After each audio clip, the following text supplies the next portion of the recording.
मुगलों को बहुत फुटेज मिल गई। अब बात हम कर लेते हैं इस देश के सबसे बड़े सेकुलर नेता राष्ट्रपिता की, राष्ट्रपिता महात्मा गांधी की बात कर लेते हैं, क्योंकि मैं देख रहा था जब मुगलों पर भी बात हो रही थी तो महात्मा गांधी से जुड़े जो फैक्ट्स हैं, जो महात्मा गांधी की हत्या के बाद का कालखंड था, उसमें बहुत सारे बदलाव किए गए हैं। वो क्या है, फैक्ट्स पर नजर डालिए। सर अपने मैं खास मेहमानों से भी कहूंगा थोड़ा इधर तवज्जो दें, थोड़ा इधर तवज्जो दें। कक्षा 12वीं क्लास, किताब राजनीतिक विज्ञान, चैप्टर महात्मा गांधी का त्याग, महात्मा गांधी का त्याग। अब क्या निकाला गया है सर, एक मिनट, क्या निकाला गया है आउट ऑफ सिलेबस, क्या किया गया है? महात्मा गांधी की हिंदू मुस्लिम एकता की दृढ़ कोशिश ने हिंदू चरमपंथियों को उकसाया कि उन्होंने गांधी जी की हत्या के कई प्रयास किए। हिंदू चरमपंथियों को उकसाया कि उन्होंने गांधी जी की हत्या के कई प्रयास किए, यह हटा दिया गया। गांधी जी उन लोगों को विशेष रूप से नापसंद थे जो चाहते थे कि हिंदू बदला लें, यह हटा दिया गया। या जो चाहते थे कि भारत हिंदुओं के लिए एक देश बने, ठीक वैसे ही जैसे पाकिस्तान मुसलमानों के लिए था। यह पहले पढ़ाया जाता था, लेकिन अब इसे सिलेबस से बाहर का रास्ता दिखा दिया गया है। अभी नाथूराम गोडसे का भी जिक्र हुआ, गोडसे पर क्या हटाया गया है यह देखिए। गोडसे पुणे का ब्राह्मण था, यह पहले लिखा हुआ था। अब 30 जनवरी की शाम को अपनी दैनिक प्रार्थना सभा में गांधी जी की एक युवक ने गोली मारकर हत्या कर दी, यह लिखा गया है। पहले क्या था, गोडसे एक चरमपंथी हिंदू अखबार का संपादक था, यह भाषा लिखी थी।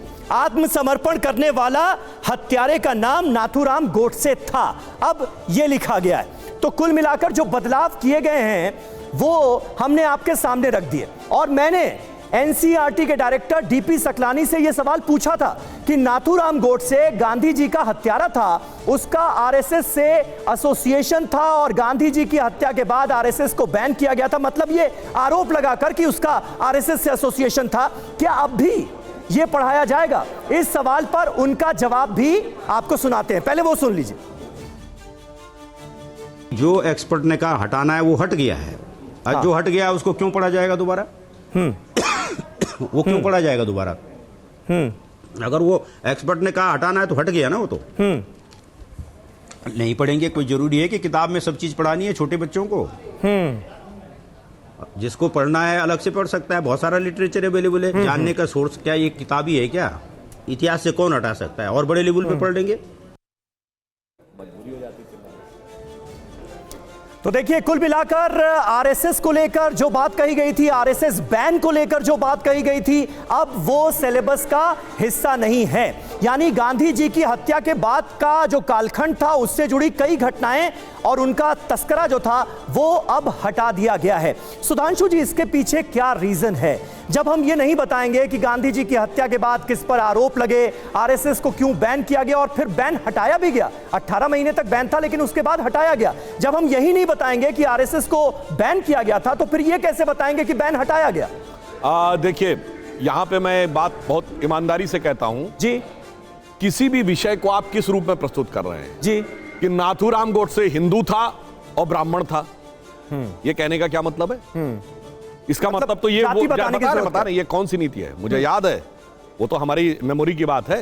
31 अक्टूबर 1984 इंदिरा जी की हत्या के बाद अखबारों में लिखा था 2 सिख अंगरक्षकों ने हत्या की, और उसके बाद जो देश में हुआ था वो हुआ था क्योंकि इनको समाज में करना था। और पूरा फैक्ट बताइए, मैं बिल्कुल फैक्ट बता रहा हूं। नाथूराम गोडसे ने अपने सबमिशन में कहा कि मैंने 2 गोली मारी, पुलिस ने कहा 3 गोली मारी गई। ये तीसरी गोली किसकी थी भाई?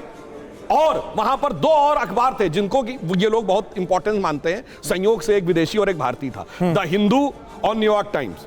दोनों के पत्रकारों ने लिखा 4 गोलियां चली, और आज तक यही नहीं पता कि गोली कितनी चली। आप जनता को बेवकूफ बना रहे। सुप्रीम कोर्ट ऑलरेडी इस याचिका को रिजेक्ट कर चुका है, जो तीसरी गोली की जो थियरी थी। तो मुझे ऐसा लगता है एफआईआर में कितनी गोली है बताइए? एफआईआर में कितनी गोली? कोर्ट में गया था या नहीं गया था? एफआईआर में कितनी गोली थी? सुप्रीम कोर्ट में गया था या नहीं? एफआईआर में कितनी गोली थी? सुधांशु जी, एफआईआर में कितनी गोली थी? इसका मतलब ये नहीं कि आप चिल्ला के मुझे दबा सकते हैं। झूठ मामला सुप्रीम कोर्ट से रिजेक्ट हो चुका है। सुप्रीम कोर्ट में यह भी रिजेक्ट हो चुका है। राहुल गांधी केस झेल रहे हैं कि आरएसएस का कोई रोल नहीं था गांधीवाद में। अगर सुप्रीम कोर्ट ने बोला है तो पूरा बोलिए, झूठ मत बोलिए। सरकार सुप्रीम कोर्ट रिजेक्ट कर चुका है कि नहीं? बताइए, झूठ राहुल गांधी ने ये झूठ आप बोल रहे हैं। ठीक है, राहुल ठीक है। गांधी ने ये कहा था कि गांधी वध में, झूठ बोल के गांधी जी की हत्या में ठीक है, उनका ठीक है, स्थान था। ठीक है। किसको वो लोग इस सर, आप को दोनों ने- Sameer, you have to come to my rescue. सीधे सीधे जो लोग मानते थे भारत हिंदू धर्म के लोगों का देश होना चाहिए और भारत को बदला लेना चाहिए, वो लोग मोहनदास करमचंद गांधी को नापसंद करते थे। मैं आपसे सीधा सवाल पूछ रहा हूं कि छात्रों को यह जानने का हक क्यों नहीं है कि महात्मा गांधी जी की हत्या नाथूराम गोडसे ने की और वो जिन विचारों से प्रेरित था वो विचारधारा कौन सी थी? इसे आप क्यों हटा रहे हैं? सिंपल सा मेरा सवाल है। ये बहुत रेलिवेंट क्वेश्चन मैं बता देता हूं। देखिए, महात्मा गांधी की हत्या बहुत दुर्भाग्यपूर्ण है और भारतीय इतिहास के लिए एक बहुत गंभीर प्रश्न भी खड़ा करता है। लेकिन मैं बता दूं, उस समय की जो परिस्थितियां थी वो बहुत साफ स्पष्ट थी। अरे ना भैया, और जिस तरीके से एनसीईआरटी बुक्स में पहले इस बात को दिया गया, लिखा गया कि एक एक्सट्रीमिस्ट ब्राह्मण के द्वारा किया गया, ये कोई मतलब नहीं होता, ये कोई तरीका नहीं होता। आप जिस तरीके से आप कहते हैं कि सिख दंगों के लिए, तो हम किसी जाति समुदाय के ऊपर इस तरीके का कमेंट नहीं लिख सकते, नहीं कर सकते। तो ये गलत डायमेंशन में चीजों को की गई थी और इसीलिए ये जरूरी था कि वहां पे कृष्ण, ये कोई मना तो नहीं कर रहा है, कोई इनकार तो नहीं कर रहा है कि जो हत्याकांड हुआ था, लेकिन उसके पीछे की जो बातें हैं वो सामने लोगों के आने चाहिए। मेरा ये मानना है कि जिस तरीके का पोर्ट्रेयल पहले नाथूराम गोडसे के बारे में एनसीईआरटी में था, उसको वहां पे करेक्शन किया गया है। हाँ। एक दूसरे जवाब में देना चाहूंगा। बार बार डिबेट में बात आ रही है कि इतने दिनों से सरकार थी, आपने क्यों नहीं परिवर्तन किया?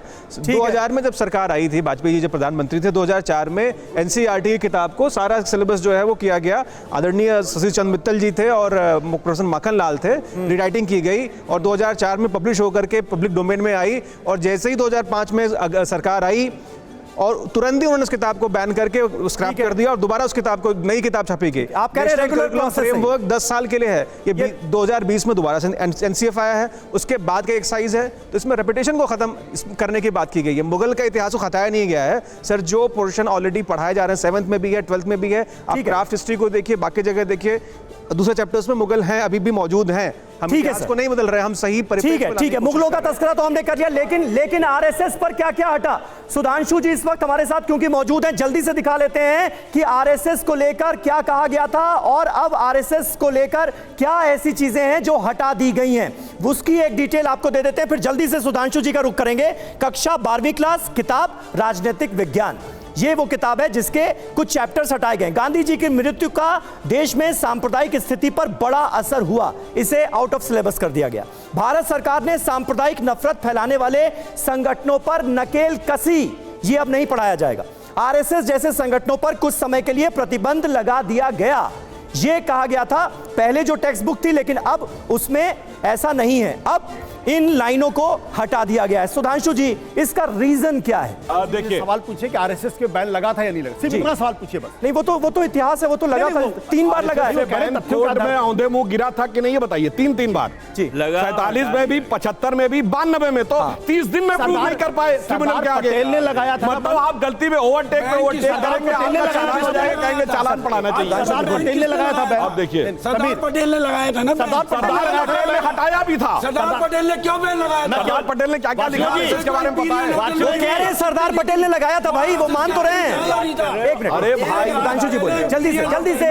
गॉडसे को रिवॉल्वर किसने दी थी? हाँ। बताइए। ठीक है। बहुत आदमी था नहीं था, वही भगत सिंह के खिलाफ गवाही भी देता है। बताओ ये बात क्यों नहीं बताते हो आप? सुधांशु जी जल्दी से। देखिए, सरदार पटेल ने बैन लगाया, सरदार पटेल ने बैन हटाया, उससे हमें कोई फर्क नहीं माफी पड़ता। मांगी हमने आपने। सरदार पटेल माफी की, मांगी प्रधानमंत्री आपने। मोदी जी ने सरदार दुनिया की पटेल ने सबसे माफी ऊंची मांगी मूर्ति आपने। बनाई, चलो। क्योंकि सरदार पटेल ने देश के लिए काम किया था, इस भारत को एक से जोड़ने का काम किया। मगर जो सरदार पटेल कभी कांग्रेस की कार्य समिति में 1991 से पहले सरदार पटेल की फोटो तो दिखाइएगा। सरदार पिछले 30 सालों में कभी सरदार पटेल की फोटो दिखाइए। कोई कांग्रेस का गिरफ्तार किया था, सावरकर को गिरफ्तार। लेकिन आशु जी बैन लगा तो बैन हटा भी ना, बैन हटा भी ना। बिल्कुल, अगर गलती साबित हो जाती तो बैन नहीं हटता। बिल्कुल, हाँ बिल्कुल। बहुत सारे लोग हैं, जब संसद पे हमला हुआ। नहीं तो ये बताइए ना, हुआ ये फिर इस रूप में आजा, चलिए हम रखने को तैयार है। आप कहिए कि ये नेहरू सरकार के पूर्वाग्रह के कारण उन्होंने लगाया और वह उनकी गलती सिद्ध हुई इसलिए हटाया, लिखवाएंगे? तैयार है? फैक्ट तो यही है ना। सुनिए लगाया हो, अब ये फैसला कौन करेगा कि क्या फैक्ट है और क्या गलत है? जो सर, ये तो समीर, फैक्ट है ना, कोर्ट ने जब खारिज कर दिया तो इसका मतलब सरकार गलत थी। ठीक है आशुतोष जी, कोर्ट जल्दी ने से। खारिज कर दिया, सरकार गलत थी ना। तथ्य क्या है? तथ्य यह है कि कोर्ट में खारिज हुआ।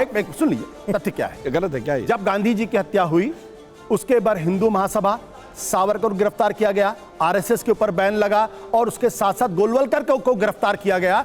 और यही नहीं, श्यामा प्रसाद मुखर्जी ने सरदार पटेल को चिट्ठी लिखी कि आप पूर्वाग्रह से ग्रसित होकर इस पे काम ना कर। सरदार पटेल ने वायदा किया कि कोई काम पूर्वाग्रह से ग्रसित नहीं होगा। सारे डॉक्यूमेंट्स उन्होंने ऑर्डर दिए कि मेरी टेबल पर जाएंगे, मैं उनको चेक करूंगा। उसके बावजूद 18 महीने तक संघ के ऊपर बैन लगा रहा। और कैसे कैसे बैन हटा?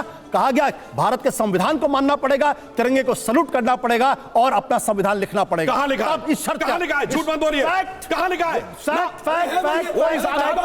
कोई सबूत नहीं मिल रहा। प्रोफेसर साहब बताएंगे, प्रोफेसर साहब बताएंगे कि नहीं? वार्ष्णेय जी, वार्ष्णेय जी, रेफरेंस दीजिए, झूठ मत बोलिए। झूठा क्या था? कहां लिखा? नेशनल आर्काइव, आप जाइए ना नेशनल आर्काइव, यही तो प्रॉब्लम है। नहीं जरा है नहीं आप लोग, इधर लिखा हुआ है। उसका आधार ये लिखा है कि इनके विरुद्ध कोई सबूत नहीं बनते, इसलिए कौन बैन कह रहा हटा है? दिया। गलत, गलत, ये लिखा है, यही लिखा हुआ है। गलत, बिल्कुल यही बिल्कुल लिखा है। नेशनल आर्काइव में जाइए, तिरंगा वहाँ नहीं आपको मिलेगा मिलेगा डॉक्यूमेंट। देखिए इस पर एक बड़ा नेशनल मौजूद सवाल है। आर्काइव तिरंगा बनाने की आपने अनुमति तिरंगा थी नहीं फहराया, आपने जब नवीन जिंदल केस से पहले अनुमति थी। आपने क्यों नहीं नवीन फहराया? जिंदल केस से पहले क्यों नहीं अनुमति थी? फहराया आपने? देखिए, झूठ हम तो बोल अपने रहे हैं। घर में फहराते थे। घर आप- में आपने एक क्यों नहीं सवाल, फहराया? एक घर में सवाल। फहराते थे। बिल्कुल क्योंकि फहराता इलीगल था। काम करते थे। किसी ने मुझे इलीगल काम करते थे। तिरंगा फहराना देखिए भाई, तिरंगे को नवीन फहराना- जिंदल केस से पहले सरकारी बिल्डिंग के अलावा नहीं फहराया जा सकता। तिरंगे- ठीक है, हमसे ठीक है। सरकारी बिल्डिंग थी क्या? जेल भी जाना झूठ पर पड़ता था, झूठ जाता। बोलते चले जाते हैं लोग। तिरंगे को फहराने में मुझे जेल जाना, मुझे जेल जाता। अब हमारे दोनों तरफ जो 26 जनवरी हैं, को हमारे झंडा दोनों फहरा। तरफ बहुत लर्नेड लोग बैठे हुए हैं, लेकिन इधर से जिसे फैक्ट कहा जा रहा है, इधर से उसे झुटलाया जा रहा है, कहा जा रहा है कि ऐसा तो है ही नहीं।